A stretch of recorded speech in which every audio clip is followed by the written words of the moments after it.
And when I started eating with more purpose and intention and measuring my food and not just eating healthy, I started feeling and seeing the results. And just honestly, like many other coaches that turn into coaches, I grew a passion for it and wanted to help others discover what I discovered. You are listening to the No Gimmicks, Just Sweat podcast with your host, Eric Logan. No Gimmicks, Just Sweat is dedicated to hearing the journeys and unique stories behind an athlete's training and what drives them. Get inspired to own your life and make the impossible possible. If you enjoy the show, please subscribe so that you never miss an episode. Also, please take a few seconds to rate the show and drop me a review. Now, let's get started with the show. Hello and welcome to this episode of No Gimmicks Just Sweat, which is starting season 4. And today we're welcoming Miss Nikki Montesanti to the show. Nikki, how are you doing? I am great. How are you? I am wonderful. It's a beautiful day outside. It is beautiful out here in Atlanta. I will say that. Yes. Thank you for coming on the show and thank you for being the season premiere. Yeah, thank you for having me. I am honored. And I am humbled that you said yes. All right. So with tradition, as we start every show with kind of an icebreaker, a warm up. So, the listeners can get to know you better as well as myself. Even though I follow you online, I always find something new whenever I ask these icebreaker questions. All right. Are you ready? I am ready. All right. Morning training or evening training? What I would prefer is midday. So like between 11 and 1 p.m. start time. But I have been in medical sales recently over the last couple months, almost a year now. So I do that a lot more. So I'm having to actually train at night a lot more, unless it's one of those days where I work a surgery, and it's not too fun. I will say that. Midday is new. That's a new answer there. Okay. Coffee or tea? Coffee. Cardio training or strength training? Definitely strength. I wonder why. I love my cycling, though. I will say I love my infrared heated cycling studio that I teach at. Okay. All right. Favorite piece of gym equipment? Probably a bench. Okay. All right. Favorite outdoor activity? Hiking to a waterfall. Okay. So favorite exercise or form of cross training? Leg day. Just a leg day, period. Okay. Your least favorite exercise? Probably calf workouts. I hate calves so much. All right. First thing you do after your workout? Eat. What's your go-to meal after a workout? When I'm being good and I'm in prep, I go right to my post-workout shake, which includes a scoop of protein, a banana or some sort of carb with nut butter. When I'm not being good, I still stick to my macros, but I might explore like sushi, or I might eat a little dirtier post-workout. Always a protein and a carb, though. Okay. All right. Favorite song to work out to? I love Nefix, period. I love all their songs. Nefex. Okay. All right. What's a dream event that you will want to participate in? It can be anything. Ooh.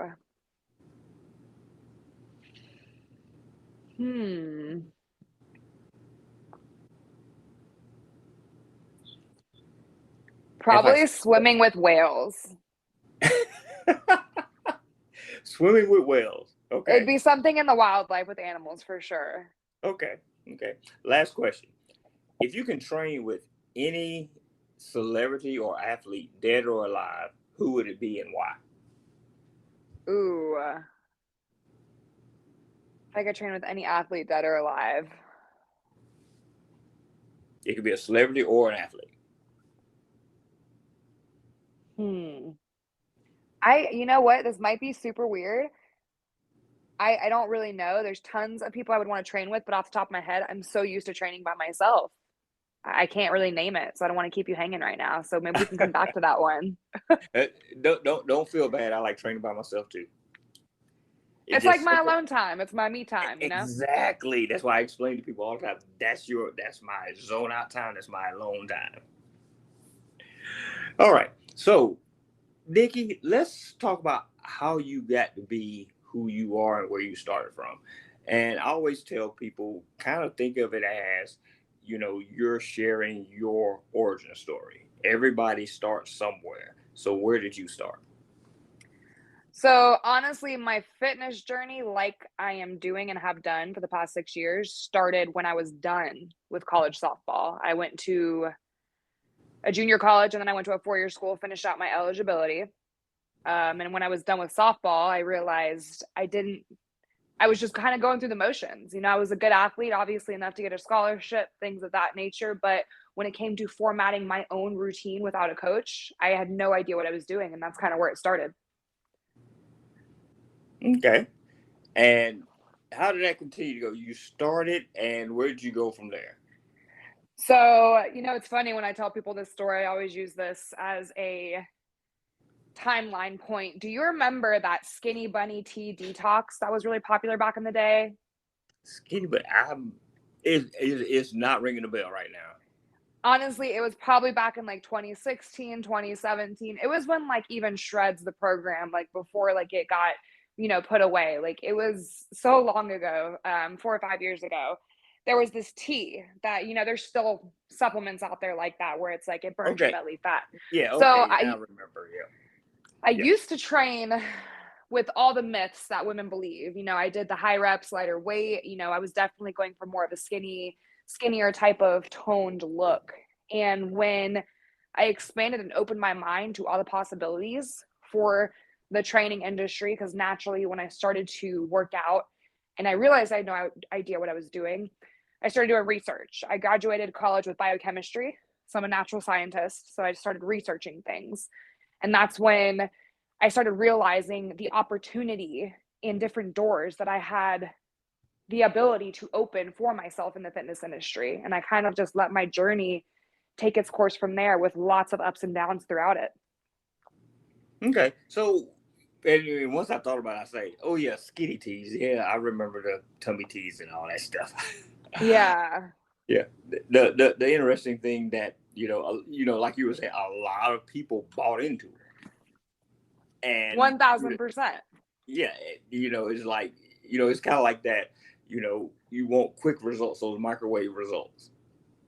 Yep. Amazon Prime, 2-day shipping. All right. So this led you to become a trainer, correct? Yeah. So basically, my whole first year after college, I never actually really thought about training. So what sparked my interest was the fact that I didn't know what I was doing. And I shocked myself that I didn't know what I was doing because I thought I honestly knew what I was doing. And then B, it was when I started working for this nutritional supplement company, I started researching on more micronutrients. So I don't want to get too scientific, but we have macro and micronutrients. So I was making supplements as a lab technician. So I was working with a lot of vitamins, a lot of minerals, things of that nature in order to create things like hydroxycut. So our company actually did make hydroxycut when it got put back on the shelf. Okay. So when I started learning about all the micronutrients, I started learning about macronutrients. And when I started eating with more purpose and intention and measuring my food and not just eating healthy, I started feeling and seeing the results. And just honestly, like many other coaches that turn into coaches, I grew a passion for it and wanted to help others discover what I discovered. Okay. And I kind of want to step away a little bit and kind of go back when you said macros and micros. Explain that to some people, because a lot of times people hear that, in regards to food, but they really don't understand what people are talking about. Yeah. So a lot of people will either use the terms macros or calories. Okay. I like to use macros because realistically, it's like the metric system or the UK, what the UK uses. What is that system called? Right when I need to say it, I can't think of it. Exactly. We have the metric system, imperial. Is it imperial? Yeah. So it's like converting centimeters to inches. That's what macros and calories are. So that's honestly a whole nother topic. All there is math involved. What's simpler to me is macros, because when you're looking at a nutrition label, That's what you're looking at. So if you are listening to this podcast right now, your body needs two main things to survive. There's a bunch of small things in those main categories, but your body needs macronutrients and micronutrients. Macronutrients are large molecules that we eat and we can get in our food. That's our protein, carbohydrates, and fats. Micronutrients we also can get in food, but it's honestly hard as well because we can cook off a lot of vitamins. We can cook off minerals. Our food is also, tampered with, processed, things of that nature. So micronutrients are vitamins and minerals, which is why I encourage my clients and everyone to take some sort of vitamins or list of vitamins depending on their goals and what they need. Okay. And we could probably have another whole show just going over all this stuff in detail because, following your line, you're very knowledgeable about this stuff, which shows that you take it very seriously. I do. It's not about the look. I've been through a lot, and I started off my journey going for the aesthetic look. And I had a lot of ups and downs, but I tell people, I'm like, look, that comes at the end. No matter what, if you stick to your journey and stick to the path, you're going to get the look. So it's all about how you feel. So I just like how I feel when I am on my game. I don't have to be perfect. I eat fries. I go out to eat. But if you understand these things, you can work around them and live a fun life. Yes, definitely. So let's kind of talk about you being a trainer for a moment. So how was that experience as your first client? So with my first client, I am a perfectionist. We are all our own worst critic. I was very nervous. I had high expectations for myself. I definitely freaked myself a lot more beforehand because basically right when I got my first client, we immediately meshed. And then it was just a matter of learning how to train different bodies and not be cookie cutter with every person. So after I actually got in the moment of training, I actually wasn't in my head. It was beforehand, kind of like all of us when we get nervous beforehand, we're always worrying about things that probably don't even happen.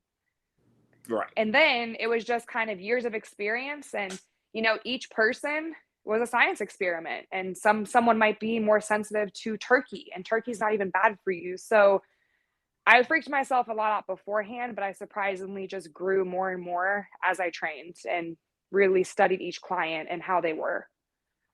And you just used the term science. So that kind of reinforces that, yes, you are a science nerd. Oh, I'm such a nerd. I love science. I love math. I love physics. All right. Have you ever had a client that just, no matter how much you tried, you just couldn't help them, achieve the results they wanted to achieve? Oh, yeah, tons. Unfortunately, tons. But I've also had tons of clients that have been successful and stayed with me, 6 to 8 to 10 months. And a lot of people even will stop training and come back. It's like therapy. It's like mental therapy. It's what you want to pay for and budget into your self-care. I will say it's more of the people who are going for that only aesthetic look. Usually the people that come to me that really stick to their journey, they're people that have experienced pain and they have that awakening and awareness, accountability and responsibility of themselves and their life. And they realize that they're in control. And it's scary, but the moment you have someone in your corner behind you and that can guide you and help you along the way, you just kind of do it and you never gain motivation. It's not even a thing. People are like, how do you do this every day? I'm like, I don't even know. I can't even tell you. Right. Exactly. And I mean, that's pretty much it with that in my opinion. I think honestly, it's a lot of taking accountability and being ready to face yourself and all the bullshit that you've faced throughout your life. Yes. Good advice. All right. I'm going to throw a quote out to you. And when you hear it, I want you to kind of think about it for a moment and kind of tell me what you think it means. And you've probably heard this before as well. Genetics loads the gun. Lifestyle pulls the trigger. That is a good one. I actually have not heard that one before. Okay. So what I think about that is don't let genetics be an excuse to use as a almost disability or a speed bump in your road. Because, I've worked with a lot of diabetics and diabetes is a very high percentage disease in the United States. And unfortunately, most of the people who have diabetes, it is self-inflicted. And there is a factor with genetics with a lot of diseases as well. So if you know that's in your family, don't worry about it. Don't freak out. As long as you take care of yourself, you're not going to get it. But you're also use that as a motivation because you are more prone to it. But also don't use it as an excuse like, oh, well, I'm going to get diabetes, so it doesn't matter. Right. And I hear that a lot from a lot of people that, my mom and dad had diabetes, my grandparents had diabetes, so I'm going to have diabetes too.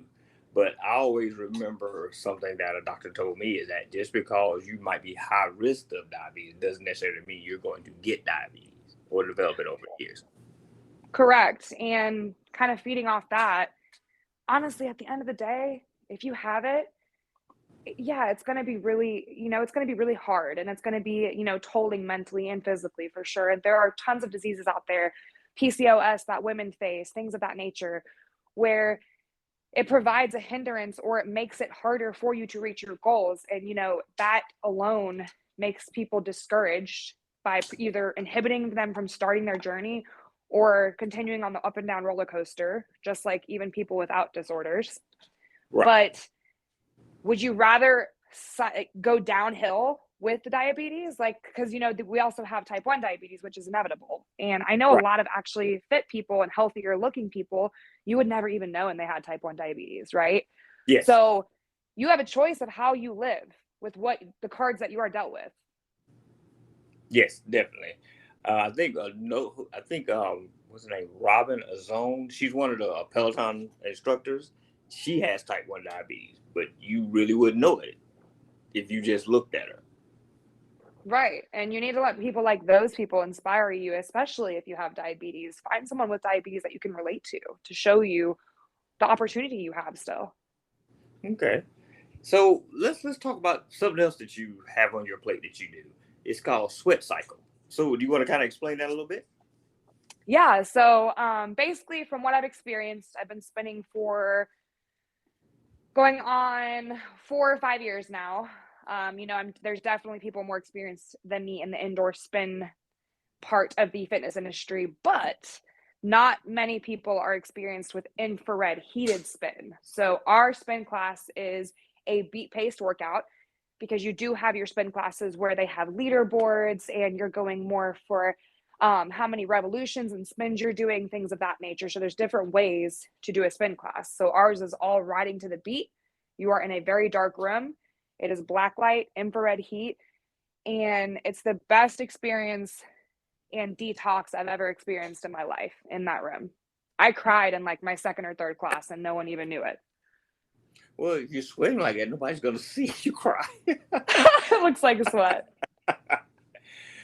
Has anyone passed out from that? I personally have not anyone pass out, but I've had, I definitely have had people, say they don't feel good or things of that nature. And the people who say they really don't feel good, honestly, had alcohol in their system. You can definitely do it, and you listen to your body. Because I have people walk out and come back in the middle of class. Obviously, people in their ego, like, I'm not walking out. So most people will stick it out. Anyone can do it. It's all on you, and I just kind of coach you. And if you can do the cue, do the cue, and if not, stay on beat. Okay, so let's talk about you and your training. So what does a week of training look like for you? So it kind of depends. I will say that I am constantly in season, especially now, because even, year round, it's a lifestyle. It's not easy to maintain the body that I have or build muscle, period, for everyone out there. It takes time to build muscle. It's actually easier to lose weight and lose fat than build muscle. So when I'm in off season and I'm bulking, my training is a little different. And when I'm in season and maintaining or cutting, my training looks a little different. But on an average, I train, I would say average 4 days a week, 4 or 5. Because I am bulking in my lower half, I'm hitting my legs about 3 days a week right now. And then I'm doing about 1 upper body day. Okay. So when you say in season, I'm correct to assume that you're referring to the WBFF competitions, correct? Oh, yes. I'm sorry. Yes. So I do bodybuilding competitions. It's a different organization than most people see. Most people see NPC, IFBB. This is more of a fashion pageant bodybuilding. Okay. So what got you started in that? So I actually started off with NPC. Back when I first started training, with quitting that nutritional supplement company, I moved home and I was more into animal anatomy in college because I was going to be pre-vet. So I had more animal physiology under my belt. So I did get certified as well in personal training, but I already, knew animal anatomy. I just had to retake the human anatomy. So I was taking all of that, learning all that, moved home. And once I started to realize, what was going on, and I was like, holy crap, I can do this and help people do this. I started coaching and helping people do that. And that's when, while I was coaching, I was like, I need to be more credible. I need to look the look, walk the walk, talk the talk. So my extreme personality, of course, I was like, I'm going to do a bodybuilding competition. So I started competing NPC, and it was very, very intense. And I will say, my first few shows, I don't think I did in a healthy way. I was way too depleted. I felt horrible. And that's when I realized like that journey really wasn't for me. So I actually got a binge eating disorder after my last show, which was 2016. October 2016. And I gained like 32 pounds from my stage weight within a 5-week period. It was horrible. I felt horrible, body dysmorphia, my hormones, physically gaining body fat, like everything was just jacked up. And honestly, I quit bodybuilding then. So my first competition was last year, September 2021. And my last one was September 2016. So I took 5 years off to retrain my mind, body, hormones, metabolism. And when I realized that I was in it for more of the ego and the aesthetic, and I personally didn't like the energy for what I experienced in NPC personally. I wanted to try something different. I wanted to challenge my woman side of me. Of course I'm a woman, but like getting dressed up, being feminine, really, authentically expressing your feminist energy. And that's what WBFF allowed me to do. Everything's authentic, unique. And I was like, you know what, if I'm going to do this, I'm going to do this organization, because what happened was I was kind of bored and complacent, and I was irking for something, basically. Probably at the beginning of last year, 2021, I was starting to get complacent. And that's when I was like, I think I'm going to try and overcome my fears and do a competition again. Okay. And how is it competing? Is it one of those things that is very cutthroat and, real, just, just kind of viciously competitive? Or is it just like, we all family here, we all competing, we're having fun? I know that there would be a different experience everywhere, but personally, I think WBFF is more family than NPC. But I know I have a ton of friends in NPC, so I don't want to talk down on NPC. But For example, last year, we go out twice on stage. That's another thing. I don't like an NPC. You do all this hard work and you go out on stage for 60 seconds and you're done. If I'm going to go out on stage, I want to go out on stage like more than once, and I want to make it worthwhile. And so we're out there for at least, 2-3 minutes longer than that. So I was getting ready to go out with my theme wear, and I had wings strapped to my arms because it's kind of like a pageant, fashion, carnival bodybuilding show. And my wings weren't staying up. My anxiety was going up. I was like, oh my God, I ended up going pro, which was amazing. But I will say, I will give credit to a lot of the girls. One of the girls, her name was Heidi backstage. She literally came up with her little box of safety pins, and like all the girls helped me get my costume, strapped as best as we can. And I was competing against some of them. So that kind of shows you my experience with the WBFF and how much of a family it really is. It's a competition, don't get me wrong, but yeah. Okay. Now, do you have someone that coaches you and helps you prepare for these shows? I do, yeah. So I work with a coach. He's in Canada. His name is Nate. So there's kind of teams just like there is in NPC. It's very team-based in WBFF. So, you kind of pick a team, stick with them. But all the teams, of course, get along with each other as well. So I'm on Team Dominate. He is amazing. He specializes in hormones, and he coaches, honestly, like I coach, with a little bit of hardness to him, realness, compassion, and empathy. Okay. Okay. And it sounds like you're having fun with this, and that you're probably going to continue with it for the years to come. Yeah, I mean, I don't really know because like how long I'll do it. I will always, advertise for them, be a part of them. I do love the organization and what I do. I'm going for a crown. I will be, going to Worlds next year. I do have Okay. goals with this organization. But I have other goals as well. And, it's a lifestyle. And if I do this so much, I wouldn't be able to travel. So you do have to budget in things just like you would with anything. Okay. So with everything going on in your life right now, work, training, you know, competing, how do you find balance with everything? How do you stay balanced? How do you stay calm? Oh, if you only knew. How do I stay calm? Guys, I'm calm all the time. No, I'm definitely not.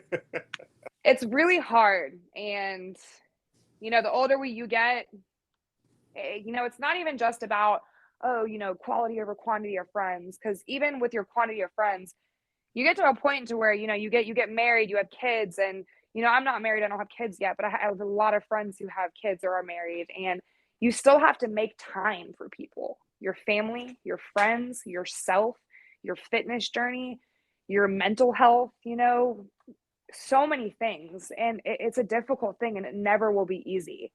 So I always tell people to prioritize 3 things that make them happy. 3 things that make you happy that you're going to include in your routine daily, weekly, forever that contribute to your health.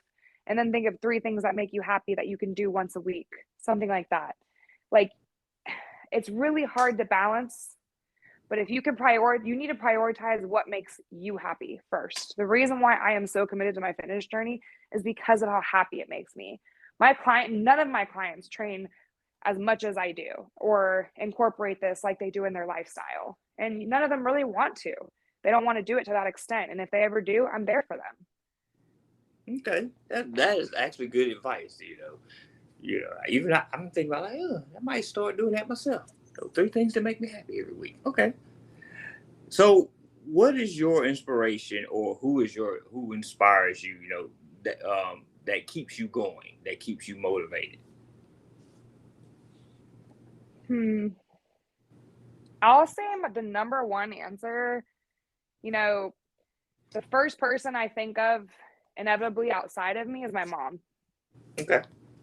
She's worked her butt off my entire life, works literally 24/7, has had a minimum of 2 jobs since I was little, and still has the heart to be kind and caring and compassionate and put others before herself. A little too much, in my opinion. So I try to make sure she takes care of herself too. But my first person would be me, my inner child, my child that has been through all the trauma that I've been through in my life. And that little girl, I fight for her every day. Okay. Okay. So, what would you tell your younger self if you can go back in time?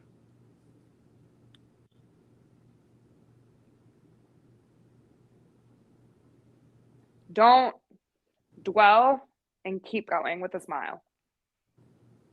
That's actually good advice. Yeah, that's just good advice in general.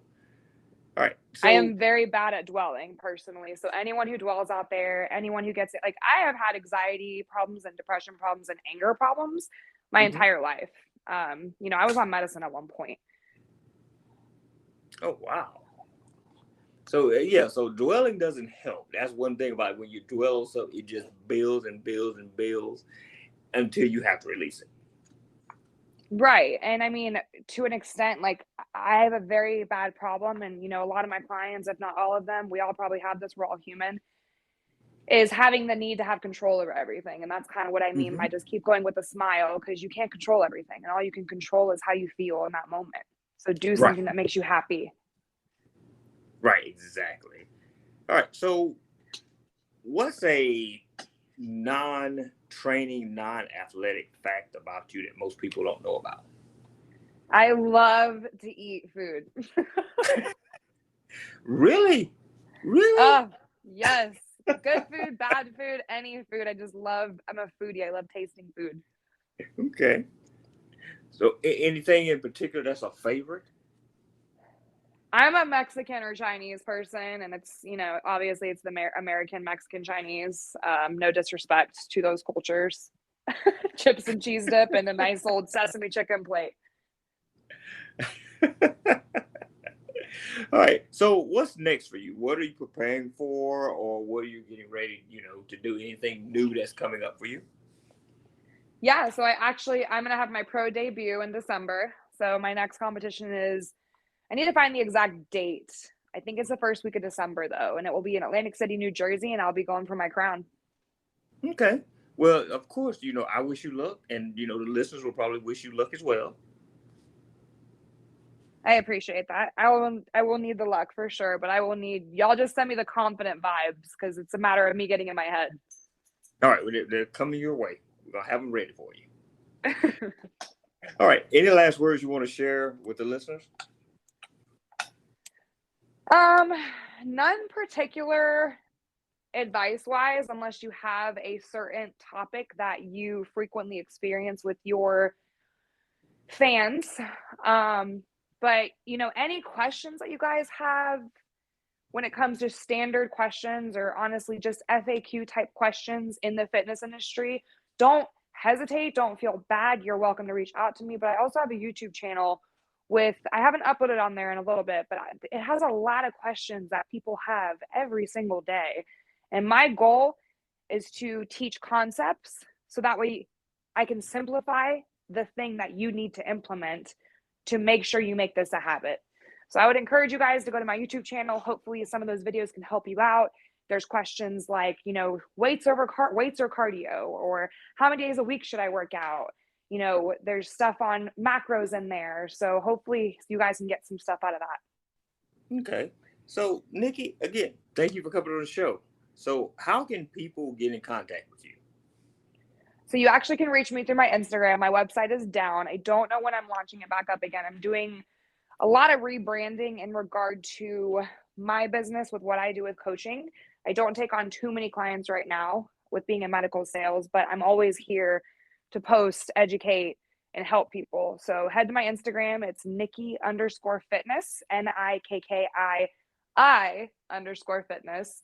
And you're welcome to DM me. There's also my email that's attached there to shoot me an email with any questions. And yeah, let's connect. Yes, again, Nikki, thank you for being on the show. I really appreciate you coming. Yeah, thank you for having me. All right, have a great evening. You too.